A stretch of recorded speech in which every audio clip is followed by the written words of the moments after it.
হাটের খবর জানাতে আমাদের সহকর্মীরা যুক্ত হচ্ছেন। রাঙামাটি থেকে যুক্ত হচ্ছেন সহকর্মী শামসুল আলম। শামসুল, হাটে পশু বেচাকেনা কেমন দেখছেন? দাম নিয়ে কি বলছেন ক্রেতারা?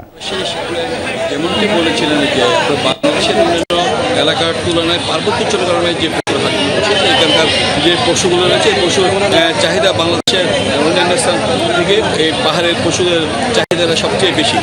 আপনাকে বলে রাখি যে এখানে পাহাড়ের যেসব পশুগুলো এখানে বিভিন্ন ব্যবসায়ী এবং খামারিরা এখানে উৎপন্ন করে, তারা এখানকার স্থানীয় যে ঘাসগুলো রয়েছে এই ঘাস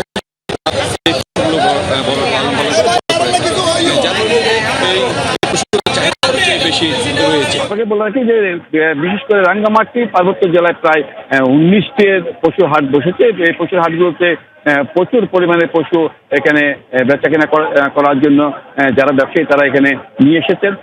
এবারে রাঙ্গামাটির যে পশু সম্পদ অধিদপ্তরের তথ্য অনুযায়ী এবার রাঙ্গামাটিতে প্রায় ৪৪ থেকে ৪৫ হাজার পশুর চাহিদা রয়েছে, কিন্তু দেখা গেছে রাঙ্গামাটি জেলাতে প্রায় ৯ থেকে ১০ হাজার পশু উদ্বৃত্ত রয়েছে। যদি ৪৪,০০০ পরও আরো প্রায় ৮ থেকে ৯ হাজার পশু উদ্বৃত্ত থাকবে। সবকিছু মিলে এখানকার যে ক্রেতারা রয়েছে তারা বলছে যে অন্যান্য বছরের তুলনায় এবার কিন্তু পশুর দামটা অনেকটা বেশি বলে তারা দাবি করছে। তবে যারা বিক্রেতা তারা বলছে অন্যান্য তুলনায় এবারও তারা একইভাবে তারা পশু বিক্রি করছে। ধন্যবাদ শামসুল যুক্ত হওয়ার জন্য।